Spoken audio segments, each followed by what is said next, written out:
137쪽 이제 그 부분을 이제 좀 설명하려면 또 다시 처음부터 해야 되겠죠. 네, 그러니까 영혼이 이제 거듭나서 이제 중생이라고 부르잖아요. 거듭난다.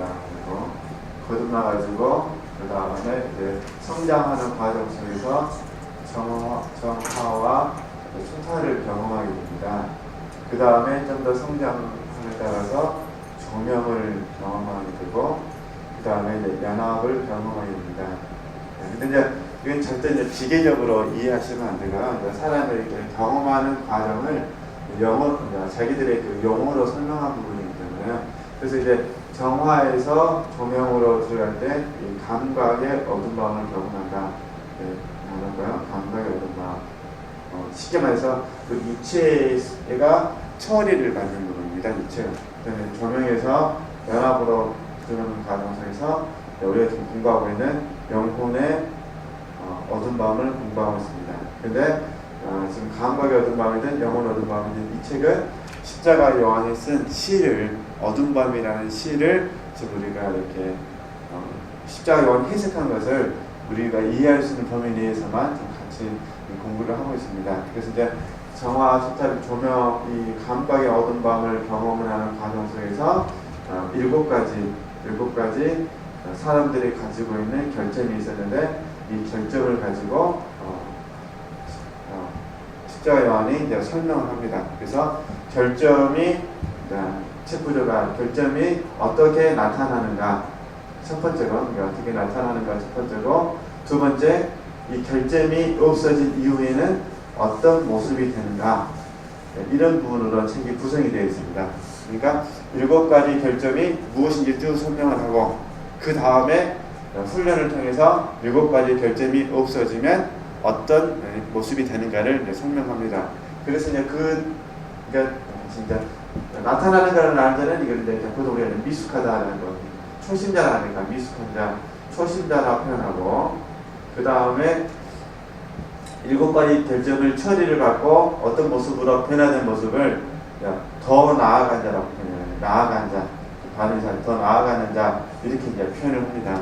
그리고 이제 오늘 이제 우리가 지금 계속 공부하고 있는 이 조명당에서 연합의 과정을 겪는 이거를 이 더 나아가는 자가 성숙한 자가 되기 위해서 들어가는 과정, 그리고 이 연합을 경험한 사람을 성숙한 자 이렇게 표현합니다. 이제 완덕이라고 이것도 설명하는데, 저희들은 지금 이 연합 전에 지금 영혼의 어두운 밤에 대해서 계속 공부하고 있었던 겁니다. 네, 근데 이제 영혼의 어두운 밤을 공부를 하면서 우리가 이제 9장에서 동의했던 것은 실질적으로 하나님께서는 우리에게 밝은 밤을 주시는데 왜 우리에게 어두운 밤으로 느껴지냐면, 우리가 결점이 있고 우리 마음속에 불완전함이 있기 때문에 하나님이 주시는 것을 좋은 것으로 받지 못한다.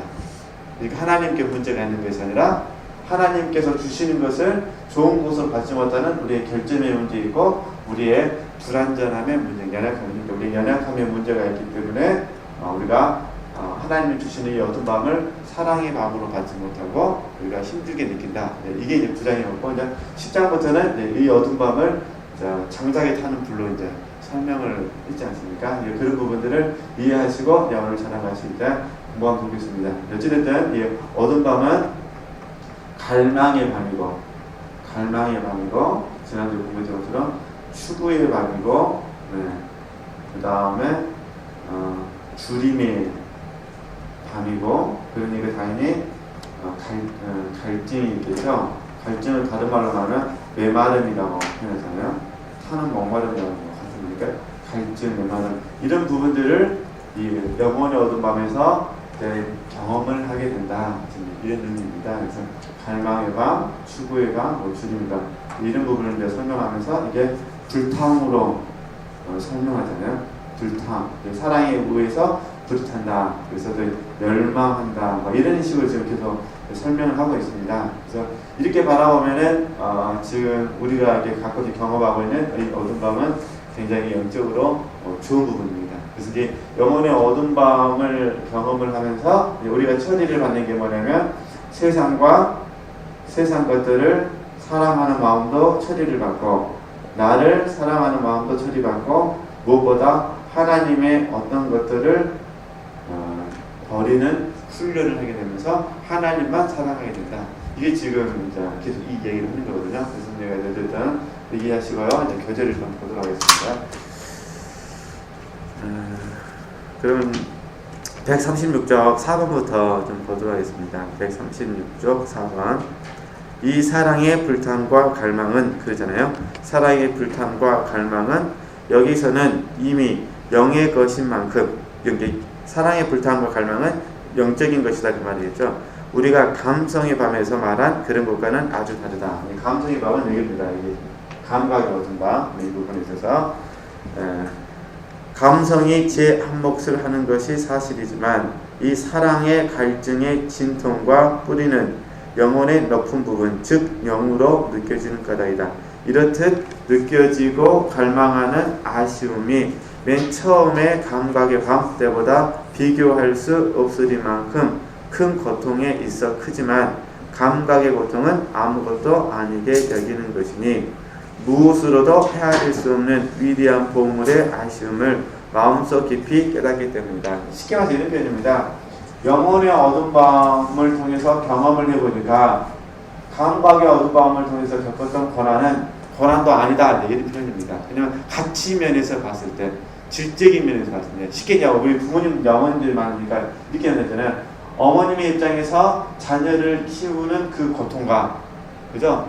연애하면서 남편과 결혼하기 전에 연애하면서 아무것도 아닌 것 같고 사랑 싸움 하는 것과 비교해보면요 아무것도 아니다. 뭐가 더 고상하다 그 말입니까?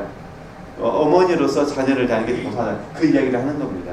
그러니까 그래서 이제 5번 보면은 그러나 여기서 주의할 것은 이 영의 밤이 시작할 때 하나님 사랑의 불이 타기 시작한 것은 아니므로 이 사랑의 불탐이 느껴지지 않지만 그 대신 하나님께서는 즉시 당신께 대한 지극한 경외심을 영혼에게 내리신다는 것이다. 이런 표현입니다. 우리가 지금 불탐이나 열망, 갈망을 이야기하고 있는데 이런 경험이 있을 수도 있고 이런 경험이 없을 수도 있다는 것입니다. 근데 이 불탐이나 열망이 있는 경우는 상관이 없는데 불탐과 열망이 없는 경우는 어떻게 하냐? 하나님께서 우리 마음속에 당신을 경외하는 마음을 넣으신다는 거예요. 이게 신뢰거든요.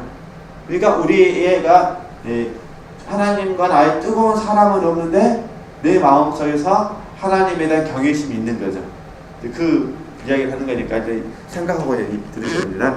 그러기에 앞서 말한 대로 이 밤의 고뇌 중에 가장 뼈저리게 느껴지는 것이 하나님을 잃지 않았는가, 당신께 버림을 당하지 않았는가 하는 불안한 생각이다. 이게 키포인트입니다. 지금 여기서는 이걸 좀 이해하면은 이제 잔느 기형책을 좀 쉽게 이해할 수가 있습니다.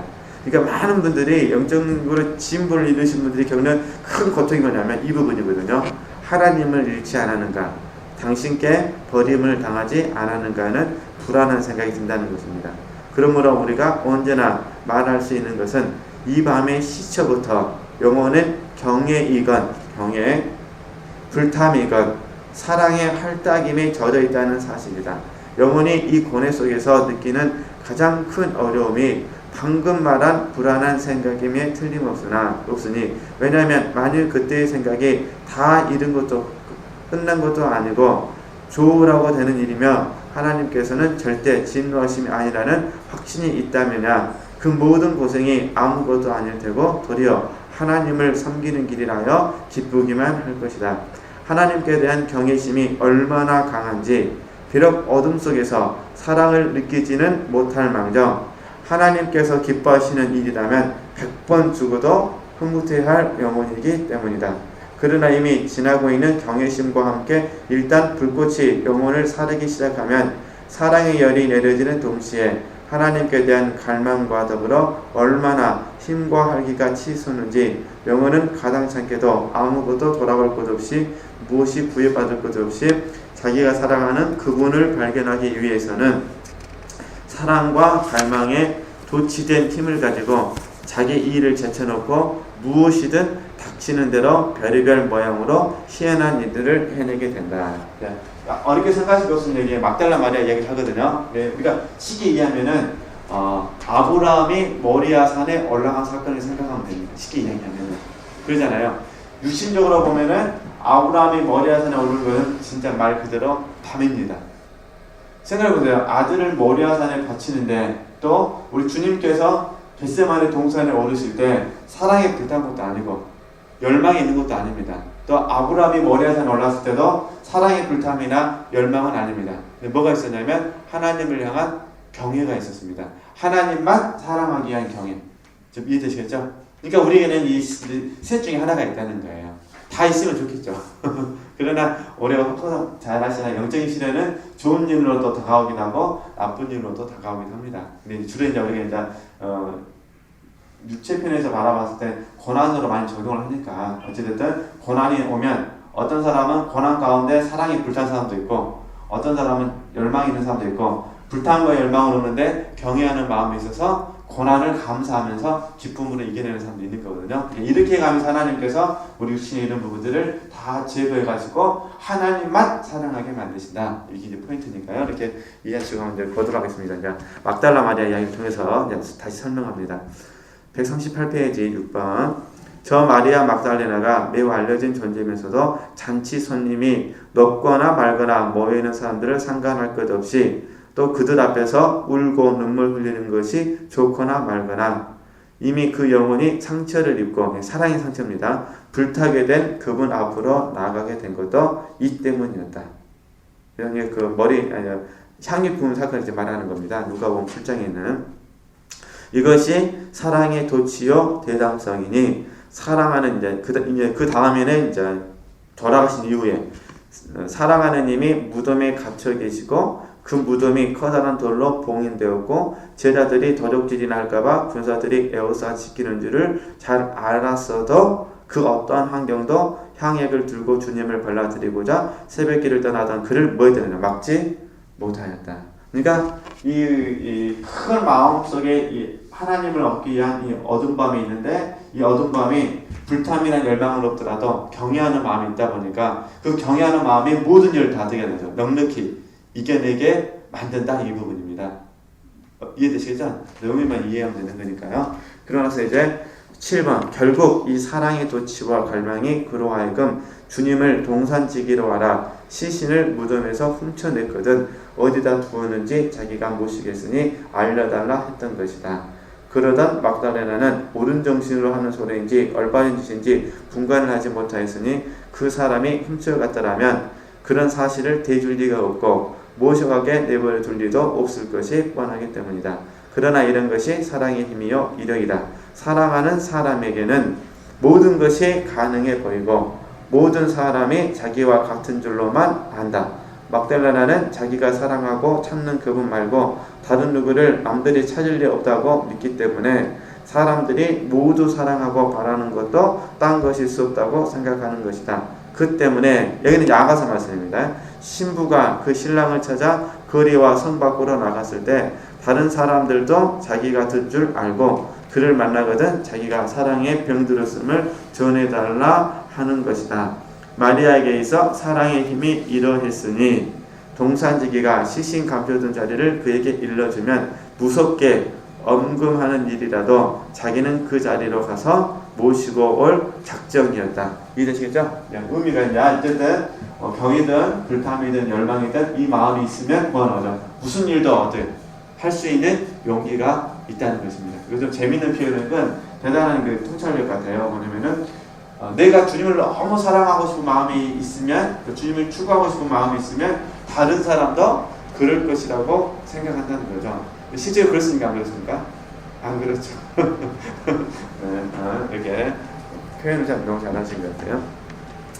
그 다음 8번은요. 혹시 여기까지 질문 있으세요? 질문 없으시죠? 여기까지는 없을 것 같아요. 이 영적 강화에 있어 이미 진보한 영혼이면, 그러죠? 진보한, 더 나아간 자입니다. 그 느끼는 사랑의 초조가 이러한 것이다. 영혼도 밤중이라야 마음이 가는 대로 일어나기 때문이다. 암사자와 암곰이겠죠? 암곰은 그 새끼가 아껴서는 빼앗겼습니다. 보이지 않을 때 이란 초조와 기운을 가지고 새끼를 찾으러 나서는데 상처받은 영혼도 사랑의 갈망이죠. 하나님을 찾게 마련이나 어둠 속에 있으니 하나님이 안 계시는 줄로 여겨 당신 사랑에 죽을 지경이 되는 것이다. 이것이 바로 못 견딜 사랑이니 이런 사랑을 가지고는 오래 살 수가 없으니 바라는 것을 얻지 못하면 죽음만이 있을 따름이다. 라헬이 자식들을 사랑하던 마음이 이러했으니 그는 야곱에게 저도 자식을 갖게 해주세요. 그러지 않으면 죽어버리겠어요 라고 말했다. 그래가지고 이제 첩을 주잖아요. 그런데 여기서 한 가지 궁금한 것은 영혼이 이 정화의 어둠 속에서 스스로를 가장 비참하고 하나님께 죄송스러운 몸으로 느끼면서 어디서부터로 대담하게 짝없는 힘이 생겨서 하나님과 감히 합의를 하려 드느냐는 것이다. 그 이유는 별다른 게 아니다. 이게 중요합니다. 진실한 사랑은 이해되시죠? 순전한 사랑입니다. 진실한 사랑은 힘을 주는 것, 사랑의 선에 자기를 완성하고자 그 사랑하는 것과 비슷하게 똑같게 되고 합쳐서 하나가 되고 싶어하는 것은 사랑의 특성이다. 그러므로 합의에 도달하지 못하여서 사랑 안에서 완성되지 못한 영혼은 아직 얻지 못한 합의에 대한 기갈과 굶주림이잖아요. 한편 이미 마음 안에 불붙어 있는 사랑의 힘이 그러한 용기와 담력을 주는 것이니 이성은 비록 어두워서 받지 못하고 스스로의 비참과 지스러움을 깨달을지라도 의지는 타오르고 있는 것이다. 네. 자, 이제 시험 부분에 넘어가니까요. 질문 있으면 이렇게 말씀해 주셨으면 좋겠습니다. 그래서 이제 사실 반복된 이야기지만은 우리 이제 지체들께서 이제 하나님과 사랑의 하나됨이잖아요. 사랑의 하나됨을 경험하시면서 경험을 하시면서 이 경험하는 부분을 그냥 우리가 이 십자가 요한의 이 책을 통해서 언어로 한번 표현해 보자는 겁니다. 내 마음 속에, 그죠? 그러면 이제 우리 훈련에서 어떻게 가르치냐면은, 예를 들면 십자가 요한 같은 거 훈련에서는 이런 사랑의 부재라, 하나님의 부재라고 그러거든요. 하나님의 부재가 느껴질 때 아닐 때 어떻게 하냐면은 더 열심히 사랑하라고 말합니다. 하나님을. 그죠? 처음에 이제 예를 들어서 기도로 이야기하면 처음에 기도 훈련 받을 때는 기도하기 싫을 때 더 기도하라고 가르쳐요. 이거는 반격의 원리거든요. 사단이 우리를 기도하기 못하니까 더 열심히 기도해서 사단을 이겨내는 거예요. 근데 여기서 이제 그런 의미가 아니라 기도로 적용해도 마찬가지입니다. 하나님만 구하는 거예요. 만약에 우리가 하나님이 아니라 하나님의 어떤 것을 열심히 구하면 하나님 우리에게 응답하지 않으시는 거죠. 그러면서 우리 마음속에 갈등이 생기는 거죠. 하나님이 내 기도를 안 들어주실까? 내가 뭔가를 잘못했을까? 내가 이러면 죄를 지었을까? 내가 누가 인간관계에서 묶여있을까? 이런 식으로 막 고민을 많이 하는 거예요. 그러면서 왜 하나님이 내게 응답해주지 않으시지? 혹시 하나님 나를 버리신 건 아닌가? 별 생각이 막 순간순간 드는 거죠. 그럼에도 불구하고 계속 기도를 합니다. 그렇게 기도를 하다가 나중에 깨닫게 되는 거죠. 내가 하나님의 어떤 것을 구했고 하나님을 구하지 아니하였구나. 그러면서 이제 하나님의 어떤 것을 버리게 되는 거죠. 근데 버리게 되는 것이 쉬운 문제가 아닙니다. 왜냐하면 내가 구하고 있는 것이 나를 행복하게 해줄 것이라고 생각하면요 쉽게 버려지지 않아요. 예를 들면 아가씨들 같으면은 신랑을 위해서 남편, 배우자를 위해서 기도합니다. 예를 들면 배우자를 위해서 기도하는데 내가 원하는 사람을 만날 것이냐 하나님께서 원하시는 사람을 만날 것이냐 절대 쉬운 문제가 아니죠. 그러잖아요. 이제 아가씨들 입장에서는 총각들 입장에서는 이런 게 적용되죠. 내가 원하는 사람을 만날 것이냐 하나님께서 원하시는 사람을 만날 것이냐. 문제는 하나님께서 원하시는 사람을 만났는데 그 사람이 내가 마음에 들면 다행인데 그러면 이런 경우는 이제 찰떡궁합이죠. 근데 문제는 하나님은 마음에 들어 하시는데 나는 마음에 안 들어요. 그럼 이제 어떻게 하실래요 이제? 그래서 또 그 다음에 또 맞아요. 영성 형성도 마찬가지예요. 내가 원하는 사람으로 바뀌는 것을 영성 형성을 생각해야 될 거냐? 하나님께서 원하시는 사람으로 바뀌는 것이 영성 형성을 생각해야 되냐? 문제는 하나님께서 나를 바꿔주시는 건 좋은데 나도 그 모습이 내 마음에 들었으면 좋겠는데 이상하게 나는 별로 마음에 안 드는데 하나님이 막 이거 당신 뜻대로 나를 막 바꿔가시고 나는 그게 동의가 안 되는 거예요. 그때도 이 사랑의 문제가 느껴질까요? 안 느껴지지 않을까요? 느껴지죠. 그러잖아요. 이게 다 이게 원리는 같은 거예요. 그러니까 어떤 게 됐든 간에 우리 지체들께서 목회자인 제 입장에서는 제일 힘든 것 중에 하나가 뭐냐면요, 설교하려고 하는데 설교할 게 없을 때요. 그 진짜 힘들어요. 이해되시겠죠? 근데 또 단에 서면은 또 하나님의 말씀을 팍 해서 하겠는데 그 단에 서기까지 아무리 해도 설교할 없어요. 그걸 막 불안해지죠. 그럼 그때 생각이 되죠. 하나님과 나 하늘문이 닫혔나? 내가 누구 성도들을 미워해서 그러나? 아니면 내가 감사하지 못해서 그러나? 막 그러죠. 근데 이거는 다 있어요. 어떤 날은 1분 만에 감정이 와서 설교 준비를 쉽게 하는 날이 있고, 어떤 날은 며칠을 생각을 해도요, 아무런 생각이 안 나요. 진짜 멍해, 뭐. 그럴 때 막 이런 두려움이 있거든요. 그러니까 어떤 건지 아시겠죠? 하나님의 어떤 것은 사람마다 다 다르기 때문에, 그러나 본질적으로는 결국 뭐냐면 정말 하나님만 순전히 사랑하도록 하기 위해서 하는 거죠. 그래서 이 기도가 주로 시편에 많지는 않지만 시편에 이런 기도가 많이 있습니다. 그래서 우리 좋아하는 시편 중에 하나 42편 이런 편이죠. 하나님이여 사슴밀이 시냇물을 갈급한 마치 내 영혼이 주를 찾게 갈급하다. 그런 경우죠. 사람들이 그러잖아요. 도대체 너희 하나님이 어디 있느냐? 얼마나 힘들겠어요. 하나님을 부르짖어도 하나님은 말씀하지 않으시고, 주변에 있는 사람들은 조롱을 하고, 그런데도 사랑하는 마음과 불탐과 갈망과 그다음에 경외하는 마음이 있기 때문에 또 하나님께 기도하면서 그 하반자라는 말씀이 깊은 바다가 서로 부른다고 고백을 하는 것입니다. 그러니까 이런 부분들은 다 있습니다. 그러니까 어쨌든 우리가 이제 그러니까 이런 내 마음 속에 있는 그 경험들을 이런 책들을 통해서 정확한 정답은 아니지만 도움을 받았으면 하는 마음으로 공부하는 거니까요. 그렇게 이해하셨으면 좋겠고요. 혹시 질문 있으세요? 없으시면 넷째 주는 좀 힘든 것 같아요. 저도 힘들고 140페이지에 보면요.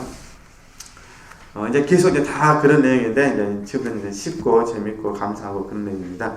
또 한 가지 여기서 밝혀두어야 할 문제가 있다. 좀 집사님 좀 읽어주실래요? 돌아가면서 읽게요. 여기 읽으면 이제 다 이게 이해하시면 되거든요. 네. 하나님의 빛이 항상 영혼을 위하는 빛이라면 빛을 맞자마자 훨씬 뒤에만 그렇듯이 영혼이 즉시 밝아지지를 않고 도리어 이미 말한 대로 어둠과 악만 생기느냐는 그것이다. 여기에 대해서 약간은 벌써 말한 바가 있으니 특히 이 점에 대해서 응답할 것은 이 하나님 빛이 영혼에 들이칠 때 느껴지는 어둠과 나머지 악은 빛이 아닌 영혼에게서 오는 것으로, 빛은 오히려 영혼을 비추어서 영혼이 그런 것들을 보게 하는 것이다. 이와 같이 이 하느님의 빛이 영혼에게 즉시 빛을 주는 것이 사실이지만 처음엔 영혼이 제게 가까운 것밖에 보지를 못한다. 좀 더 잘 표현한다면 자기 안에 있는 것을 볼 따름이란 말이니 그 자기 안에 있다는 것은 다름 아닌 자기의 어둠과 비참. 그나마도 이 초자연의 빛이 주어지기 전에는 보지 못하였고 이젠 하느님의 자비로 말미암아 겨우 보게 된다. 이것이 바로 처음엔 어둠과 악밖에 느끼지 못하는 그 원인이다. 그러나 저 어둠과 악에 대한 인식과 감각과 함께 정화된 다음이면 영혼이 눈을 떠 이 빛으로 하느님 빛의 보배들을 볼 수 있게 된다. 이와 같이 영혼의 모든 어둠과 불완전히 말끔히 씻겨진 다음 막대한 이익과 복이 나타날 것이니 여호는 이 다양한 간상의 밤에서 이를 얻고 있을 것이다. 네, 그럼 이제 제가 이제 조금 전에 말씀드렸던 것도 예를 들어보도록 하겠습니다. 그럼 이제 우리가 이제 제가 이제 젊은 사람들 이제 뭐 예를 들어서 배우자가 되잖아요. 배우자. 그러면 이제 하나님께서 원하시는 사람, 내가 원하는 사람. 실질적으로는 이 사건이 있기 전에는 보통 이제 배우자가 심각하게 내 문제로 다가오기 전에 20대 초반이라든가 이럴 때는 대부분 마음이 순수하잖아요. 그러니까 뭐 되냐면 무조건 이때는 왜냐면 지금 당장 내게 일어날 일이 아니기 때문에 무조건 하나님께서 원하시는 대로 이렇게 기도를 한 거예요. 주로 이렇게 표현해서 선교 단체에 계신 자매님들이 주로 이런 기도를 많이 해요. 뭐든지 다 할 수 있더라. 남자들도 마찬가지입니다. 주로 내 얘기 하고 나면 확 달라지지만 이해되시겠죠? 근데 이제 현실적으로 내가 이제 결혼할 때가 됐어요. 결혼할 때가 돼서 이 문제가 대두가 된 거예요. 그러면 빛이 와가지고 하나님께서 말씀하시죠. 사랑하는 딸아, 내가 너에게 공부와 같은 남편을 너에게 붙인다 하더라도 너는 나를 사랑하고 그 남자를 내 배우자로 맡겠느냐? 그러면 그때 어떻게 될까요? 갑자기 그냥 뭔 소리입니까? 이러죠. 주여, 그럴 수 없나이다. 이게 누구 고백이 나죠? 주여, 그럴 수 이게 또 베드로가 환상 가운데 하나님께서 그 음식을 보여주잖아요. 부정을 보여주니까 뭐라 주여 그럴 수 없나이다. 주님은 그렇게 하라는데 그럴 수 없다. 이 고정관념이 어떻게 된 거죠? 그러니까 이때 이제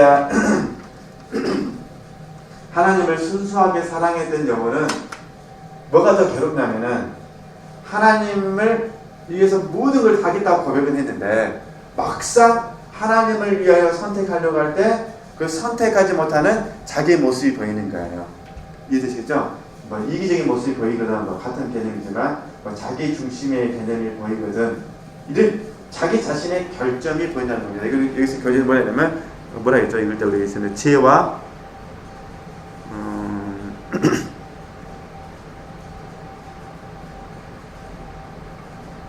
자기의 어둠과 비참도 있었고, 그렇죠? 모든 어둠과 불완전히 이런 말도 있었고, 뭐 어둠과 악 그러잖아요. 어둠과 악, 그렇죠? 이 어둠과 악이 보인다는 겁니다. 어둠과. 그러니까 이런 개념이에요. 더 순수하게 하나님만 사랑하려고 하나님 이끄시기 위해서 우리 마음속에 있는 불순한 마음들을 보게 하시는 거죠.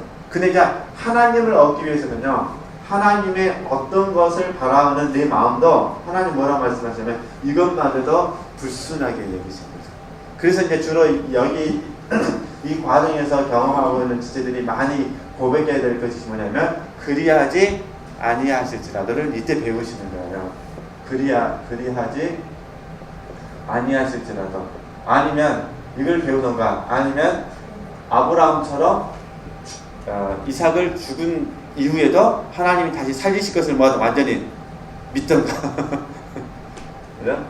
또 이때 또 배우는 것이 이제 합력하여 선을 이루시는 하나님을 이때 배우게 됩니다. 그죠? 이걸 우리가 쉽게 하는 말로 말하는데 신뢰를 배우는 거예요. 신뢰. 하나님께서 내게 주신 모든 것은 전부 좋은 것이라를 이게 배우는 거죠. 근데 이 배우는 과정 속에서 뭘 먼저 발견하냐면 어둠과 악을 발견하는 이게 우리들의 이기적인 모습, 또 자기 중심적인 모습을 보게 된다는 것입니다. 하나님이 어떻게 하셔야겠어요? 그래서 또 깨끗하게 하셔야겠죠? 그래서 정화라고 부르는 거거든요. 우리가 아무리 원수를 위해서 기도한다 하더라도요, 원수를 위해서 기도하면서도요, 그 원수가 나를 계속 핍박하면요, 그냥 기도는 기도인데 계속 힘든 걸 사실은 그러잖아요. 그러면서 이런 것들을 이제 보게 된다는 거죠.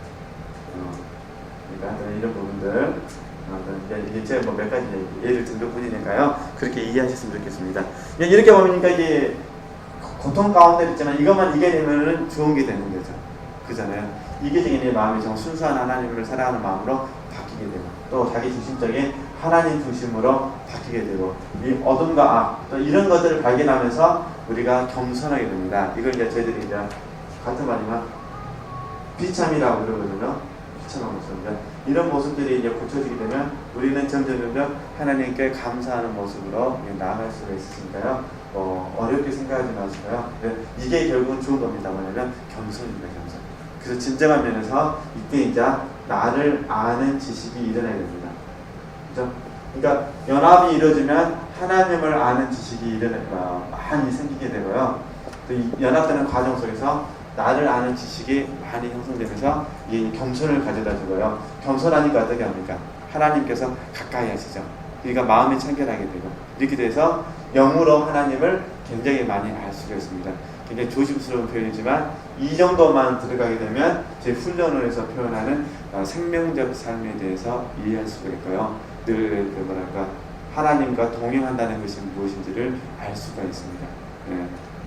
이해되시죠? 그러니까 똑같아요. 항상 말씀이 전해지면 그 말씀 앞에는 내 어둠과 악이 보여지게 되어 있어요. 양심이 살아나기 때문에. 저도 마찬가지예요. 저도 거의 설교 드릴 때마다 괴로운데요. 한편에서 너무 구원의 즐거움이 있어서 감사하고 소망이 있어서 감사한데, 또 한편에서는 주여 언제나 인간이 될까요? 저도 이런 부분이 일단 양면이 있다는 겁니다. 이렇게 이해하시면 좋겠고요. 근데 제가 봤을 때 결과적으로는 좋은 거다. 그 다음에 이제 11번은요, 이렇게 하고 나서 이렇게 쭉 경험하고 난 이후에 하나님께서는 이러한 상태의 영혼에게 얼마나 많은 은혜를 내리시는가를 알 수 있으니, 영혼이 현세적인 것, 자연적인 것, 감각적인 것 및 영적인 것에 대하여 자기 안에 지니고 있던 모든 애호와 사랑하는 마음이죠. 일체 불완전한 습성, 습관을 감성면에서나 영성면에서 씻어버리고 깨끗이 해주시려고 강력한 표백제와 쓰디쓴 하제를 쓰신다 하겠는데요. 어쨌든 우리를 깨끗하게 해주신다 이런 부분입니다. 그래서 근데 뭘 깨끗하게 해주시냐면 하시냐면은 현세적인 것들이 없어지고 100% 없어진 게 아니라 다스릴 수 있다 그 말이겠죠. 세상적인 것이 없어지고, 그죠? 자연, 육신에서 나온 자연스러운 것들도 없어지고, 본능이겠죠? 감각적인 것, 오감 있잖아요. 오감에서 나오는 것도 없어지고, 그 다음에 영적인 것, 하나님의 어떤 것입니다. 이런 것들마저도 간 집착이 어떤 집착이 없어진다는 거예요. 예, 이런 부분들이 없어지면서 동시에 하나님만 경험하게 하는데, 그걸 하시도록 하나님께서 하나님께들에게 표백제를 사용하신답니다. 그냥 표백제가 아니라 강력한 표백제와 쓰디쓴 하제. 하제는 저도 잘 모르겠네요. 쓸개 같은 걸 말하지 않나 생각 드는데, 하여튼 저와 여러분 입장에서는 때가 바뀌어지니까 아프시겠죠? 힘드실 때마다 목욕탕에서 땜미신 거 생각하시면 되고 하제, 쓴 것 생각하시면 좋겠습니다. 그러나 이걸 극복하고 나면은 당신은 영혼 안에 모든 능력을 얻게 하시어 저 모든 것에서 비우시고 감성적 및 영성적 애호를 조여 마르게 하시며 이런 것에 대해서는 영혼을 섬약질로 만드셔서, 그렇죠? 다음에 곧 말하겠거니와 영혼은 제 힘으로 절대 이런 결과를 내지 못한다. 하나님, 이게 진짜 중요합니다. 하나님 당신 아닌 일체의 것에는, 이해하시죠? 하나님 당신 아닌 일체의 것에는 전혀 무능력하게 만들어 주시니, 이게 이삭을 요구하신 하나님 아버지의 마음입니다. 이는 묵은 가죽을 벗어던진 알몸으로 새 옷을 갈아입게 해주시는 것. 그리하여 영혼은 독수리 마냥 그 청춘 새로워지고 사도의 말씀대로 하나님을 따라 창조된 새로운 인간을 입게 되는 것이다. 이게 새 사람이잖아요. 예수 그리스도. 이는 곧 초자연의 빛으로 이성을 비춰서 인간 이성이 하나님의 이성과 합하여 하나님의 이성이 되는 것. 이해되시겠죠? 의지가 하나님의 사랑의 의지로 변하여 이미 하나님 뜻 아닌 뜻이 없고 하나님 뜻대로 사랑하지 않음이 없음으로써 하나님의 뜻과 사랑의 합일함이며 기억도 이와 마찬가지요. 모든 애호와 욕구도 역시 하나님을 따라 신스럽게 변한다. 그죠? 그리하여 이 영혼은 이미 하늘의 영혼, 천상적이고 또 인간적이기보다 천주적인 이 말은 거룩한 그 말입니다. 천주적인 이 말은 거룩한. 그러니까 천주가 하나님이잖아요. 그러니까 하나님과 같은 영혼이니까 거룩한 영혼, 신적 영혼이라는 얘기입니다. 거룩한 영혼이라 할 것이다. 이 모든 일은 하나님께서 이 밤을 통하여 역사하는 일로서 다른 어느 무엇도 아닌 오직 하나님만을 갈망할 때 당신이 천주스럽게 거룩하게 그러죠. 거룩하게 영혼을 비추시어 불태우시는 것이니 그러게 영혼은 잇따라서 노래의 셋째 구절을 알맞춰 부르는 것이다. 좋으시고 행운이여 아래 없이 나아나라. 이렇게 고백한다는 것입니다. 그죠? 이 부분은 다 워낙 뭐 많이 들으셨으니까 잘 아실 것 같고요. 그러면 이제 잠깐 시를 다시 볼까요? 우리가 시를 외우지는 못했으니까요. 시를 보고 또 이렇게 잠깐만 더 생각하도록 하겠습니다. 8페이지. 그렇죠? 지금 계속 공부하고 있는 부분이 이제 8페이지입니다. 자, 어느 어두운 밤에, 그죠? 시 보이시죠? 8페이지. 어느 어두운 밤에 사랑의 타 할딱이며, 여기까지 배운 겁니다. 우리가 지금. 그죠? 이제 앞으로 공부할 부분은요. 아리 없이 나아너라. 아니, 좋으시고 행운이여 아리 없이 나아너라. 그 다음에 내 집은 이미 고요해지고, 이걸 지금 배우는 겁니다. 그래서 이제 어찌됐든 좋으시고 행운이여 아리 없이 나아너라. 그래서 14장입니다. 그래서 14장에서 이걸 같이 공부해보자. 어떤 의미인지. 그래서 첫째 노래의 마지막 셋째 구절을 놓고 풀이한다. 좋으시고 행운이여.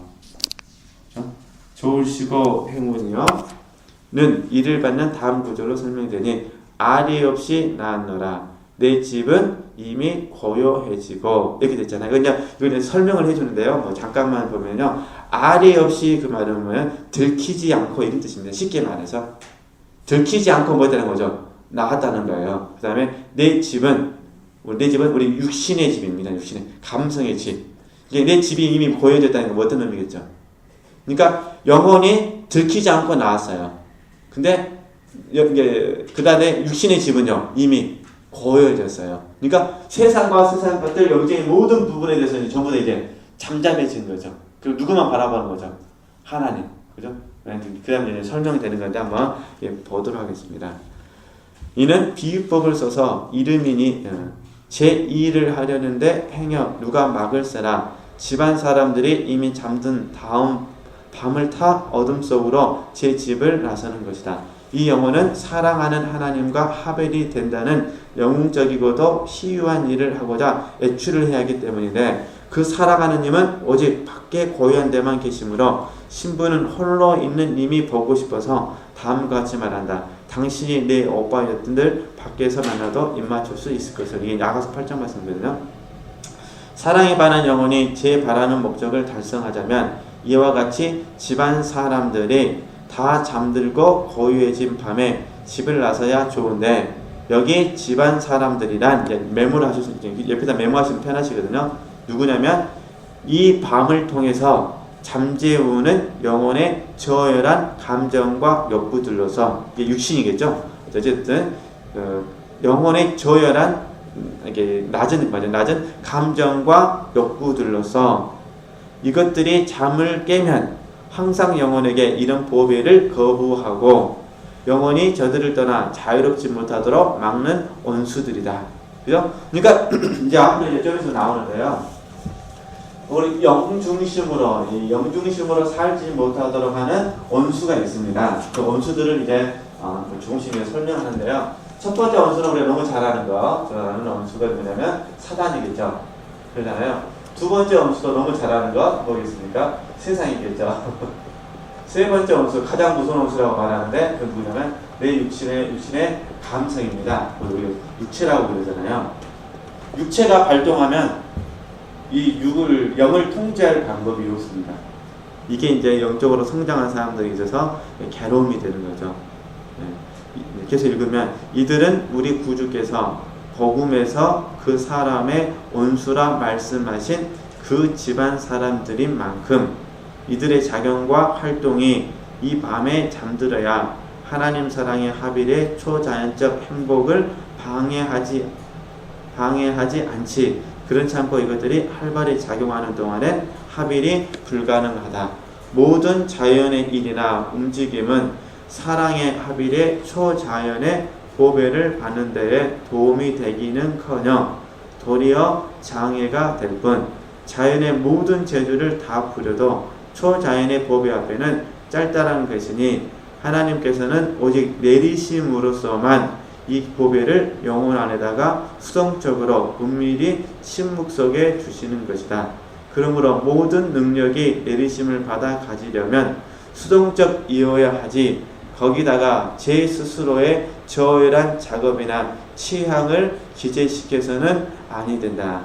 이게 좀 어려운 개념인데요. 이게 이런 표현입니다. 수동이니 능동이니 이건 어떤 의미냐면요. 간단합니다. 주체가 누구냐는 거예요. 그러니까 수동이란 말은 주체가 하나님께서 주도권을 갖고 계셔가지고 이분이 나에게 은혜를 주셔야 된다. 이런 표현입니다.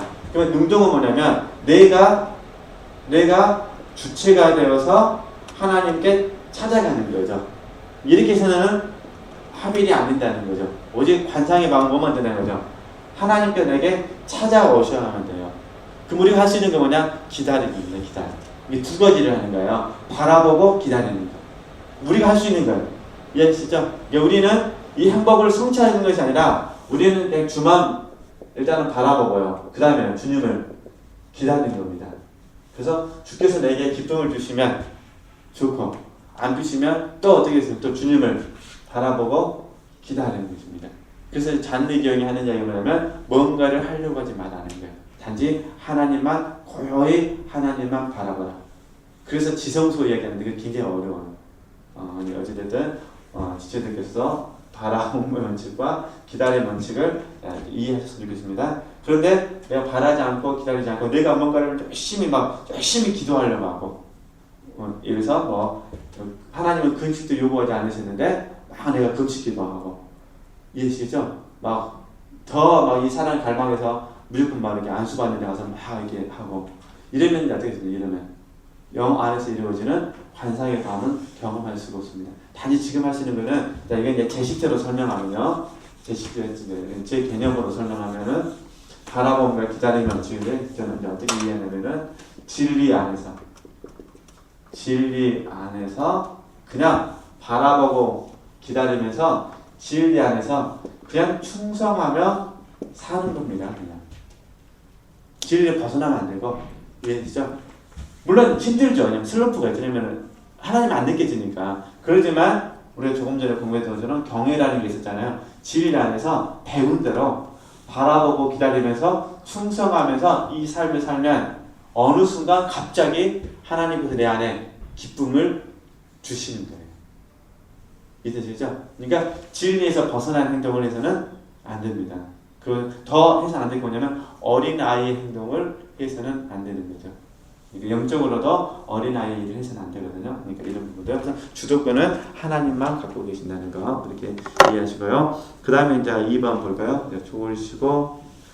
좋으시고 행운이여람은 하나님께서 영혼을 위하여 그의 집안 식구들, 다시 말해서 감성적 및 영성적으로 영혼 안에 살고 있는 모든 능력, 영적 애호, 욕구들을 다 잠재해 오셨다 함인데, 그럼으로써 영혼은 아리 없이, 즉 이제 아리 없이 그 말이 들키지 않고 그랬잖아요. 그 의미가 뭐냐면 아리 없이 의미는 애호 따위의 장애를 받음이 없이 하나님의 완전한 사랑의 영적 합일에 도달한다. 모든 능력과 애호 같은 것들이 어둠 속에 버려진 채 이 밤중에 잠들고 억제를 당하기 때문에 이걸 통제라고 합니다. 통제.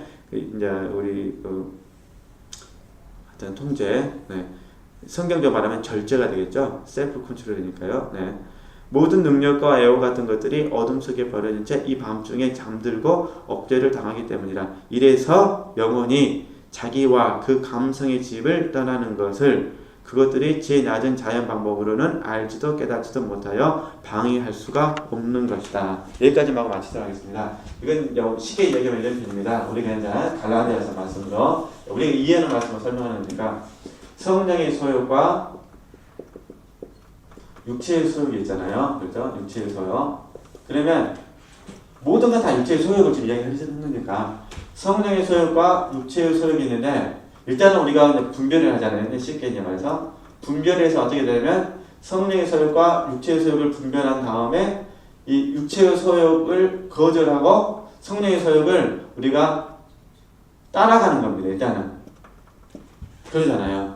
일단 분별을 해서 성령의 소욕을 거절하고 성령의 소욕을 따라가는 겁니다. 이런 삶을 잘 살면 나중에 어떻게 되냐면 자연스럽게 인도함이 됩니다. 인도함. 왜냐면 육체의 소욕이 없어지는 것이 아니라 잘 이해하셔야 됩니다. 육체의 소욕이 없어지는 것이 아니라 성령의 소욕에 힘을 얻으니까 성령의 소욕이 육체의 소욕을 다스려 버립니다. 있어도 좋고 없어도 좋고 되는 거예요. 그러니까 자연스럽게 성령께서 어떻게 하는 거죠? 내 육체의 소욕을 이끌어가는 거죠. 그런데 성령의 소욕을 따라서 이끌어가면 하나님께서 책임을 져주시잖아요. 어떤 부분에 있어서. 그럼 이 책임이 육체 편에서는 좋은 거죠. 그러잖아요. 그러면 육체가 당연히 뭐가 있습니까? 거기 더 이제 이렇게 살고 싶은 거죠. 왜냐면 성령의 소욕이 아니라 육체의 소욕을 가지고 열심히 하려고 하더니 아무것도 되지를 않았어요. 근데 육체의 소욕을 거절하고 성령의 소욕을 쫓고 따르고 인도함을 되다 보니까 성령의 소욕대로 되면 하나님이 책임져 주시고 이 책임이 육체 편에서 바로 이 소욕을 만족을 시켜주는 거예요. 모든 건 만족은 아니겠죠. 이게 성령의 소욕과 같은 것만 만족을 시켜주는 거예요. 그럼 자연스럽게 육체의 소욕이 어떻게 되니까 잠잠해지면서 어떻게 해야 되냐? 육체가 준동하려고 하지 않고 성령을 쫓으려고 하죠. 육체도 같이. 지금 이 얘기를 하는 거거든요. 그러니까 이런 모든 소욕 자체가 있는 건 맞는데 있는 것 자체를 성령의 소욕으로 그냥 반납을 해버려요. 근데 반납하는 걸 인도하면 되는 거예요. 그냥 자연스럽게 된다는 거죠. 우리가 소원은 이제 이 자연스럽게 되는 것이 너무나 쉬웠으면 좋겠는데 쉽지 않다는 게 문제인데 이 원리를 이해해 주셔야 됩니다. 그래서 이 원리를 알고 싶으시면요, 나눔과 사업 6집을 서점에서 판매하고 있으니까 사셔서 읽어보시면 됩니다. 그래서 하여튼 이걸 잘 이해를 해주세요. 오늘부터 광고에서 이제 파는데요. 같은 원리예요. 그러니까 하여튼 뭐 어떻게 하여튼 오늘 여기까지 하면 왜 질문 있으세요? 그러니까 다시 이제 별로 말씀드리면 이걸 그대로 문자적으로 따르려면 절대 따를 수가 없습니다. 왜냐면 생활 패턴이 다르고 이분들은 밥만 먹고 이것만 했지만 우리는 밥만 먹고 이거 할 시간이 없어요. 우리는 결혼을 했잖아요. 이 어둠 밤의 저자는 결혼을 안 했어요. 독신이었기 때문에 그냥 밥 먹고 이거 하고 그리고 수도원에서 살았기 때문에 의무적으로 2시간 이상은 침묵을 해야 되고 의무적으로 4시간 이상은 책을 봐야 돼요.